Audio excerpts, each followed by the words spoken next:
On the northern front, our troops are approaching the fortress Verdun, the bloodiest battlefield of the World War.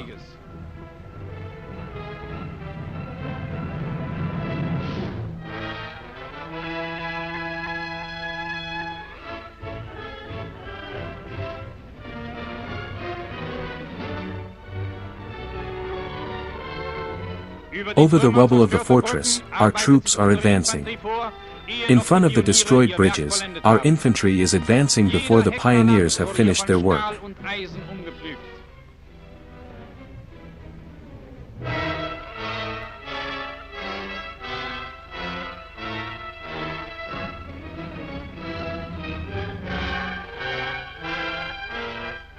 Every hectare of land here was plundered by steel and iron. Verdun of 1940 is a place of glory for German infantrymen, who had to bear the main burden of the battle here and conquered this huge fortress, which remained undefeated in the World War, in the storm.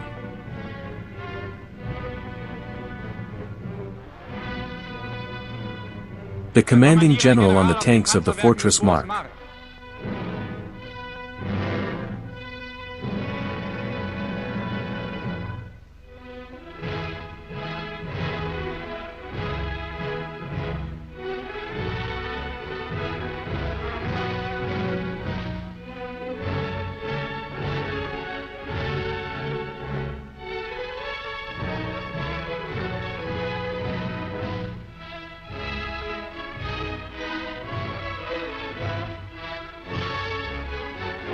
In Verdun, to the glory of the eternal French Empire. Today, the glory of the German front soldiers shines over Verdun.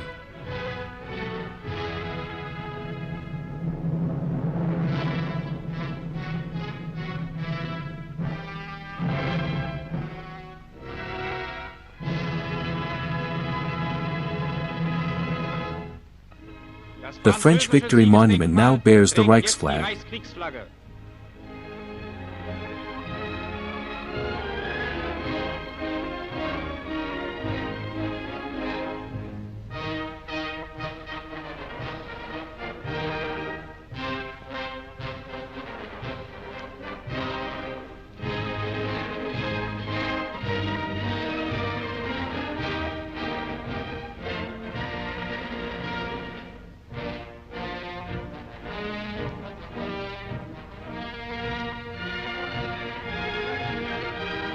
The hall of the infantry bush is taking a detour. The streets of Verdun are echoing the marching steps of the German columns.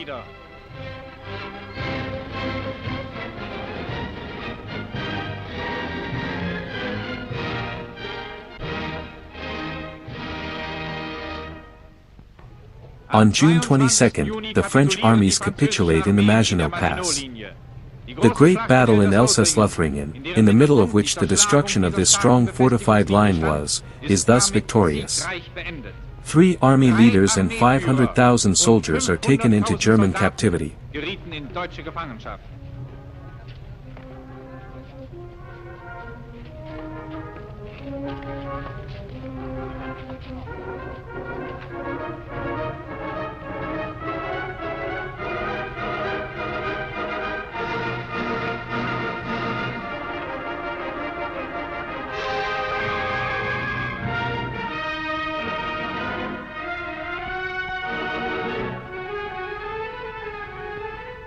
Here, too, the culture bearers of the grand nation. These foreign aid workers called France to the shame of Europe and celebrated them as their black brothers.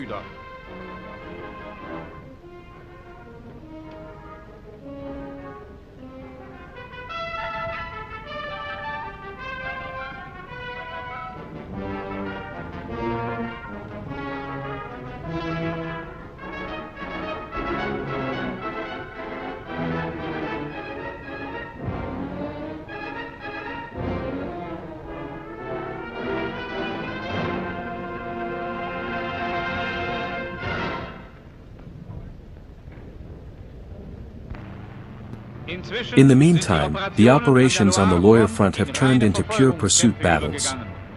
The fast troops do not allow the enemy to come to rest.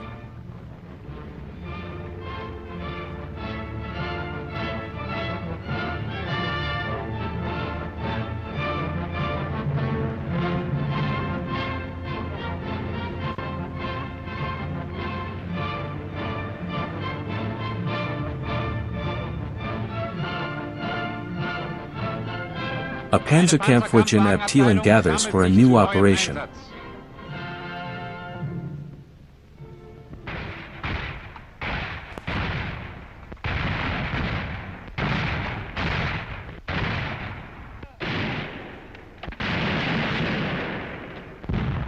The French, who repeatedly tries to stop the pursuit, cover the area with artillery fire. Report to the artillery. The fire is repelled.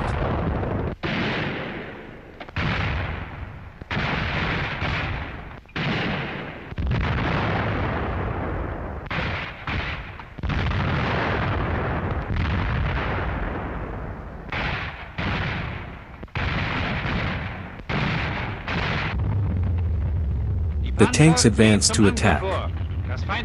The enemy's resistance nest must be destroyed.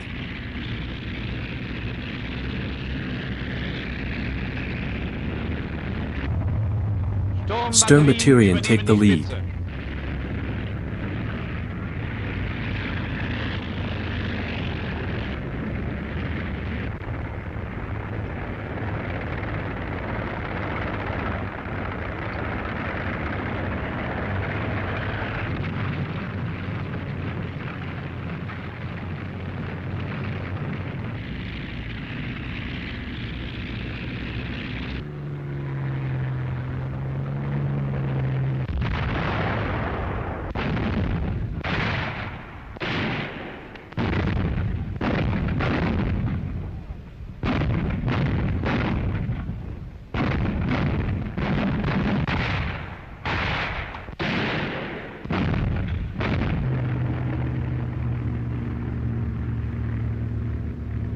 The enemy's resistance is quickly broken in 10 battles.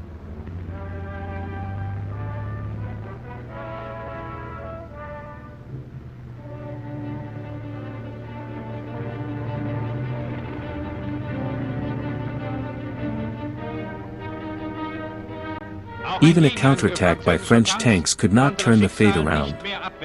It collapsed in the fire of our Sturmbatterien. The team is wounded on their shot-down tank.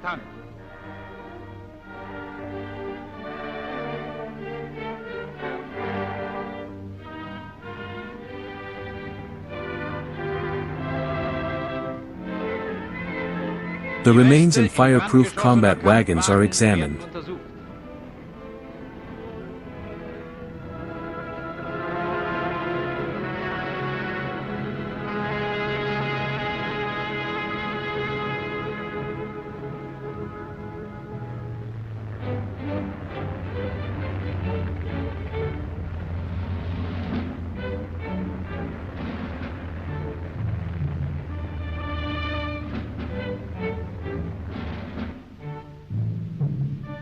This battle is also victorious.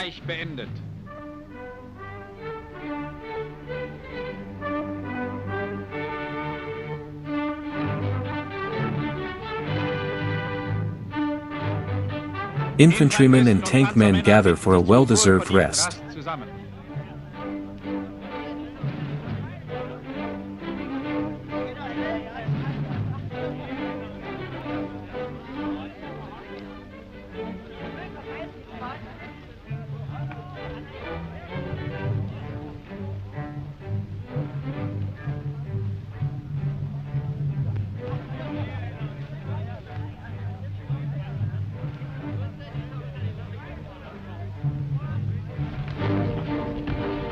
The infantrymen and tank men follow the fast troops closely in long columns, which repeatedly performed admirable marching performances.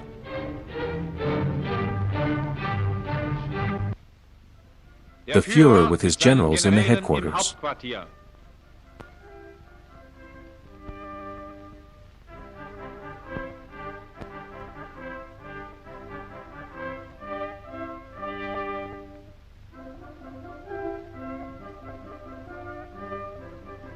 To the left of the Führer, Major General Jodl. To the right, General Oberst von Brauchitsch.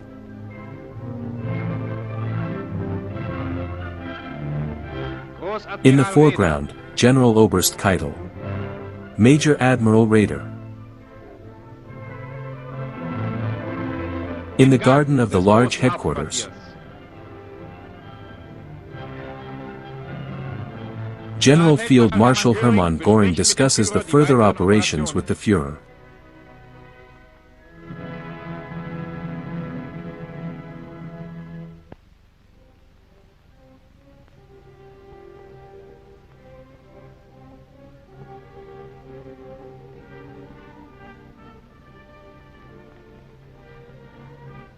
The Führer in the circle of his employees.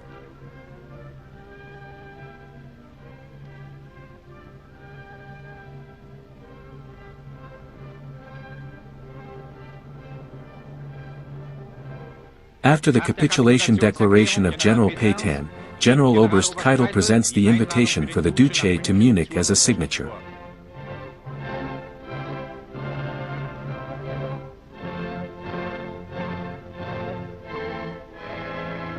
A historic victory has been achieved. France's armies are defeated.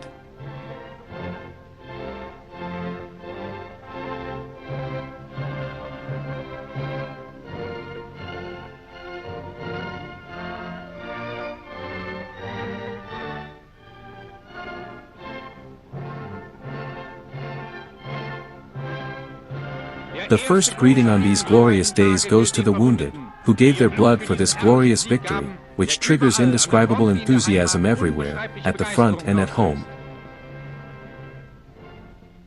A message of historical significance from the Führer's headquarters.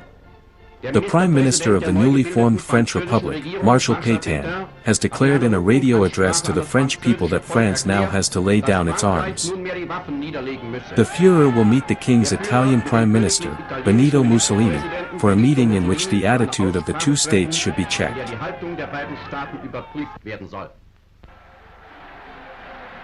The Führer on his way to Munich. A grateful people is cheering for him everywhere.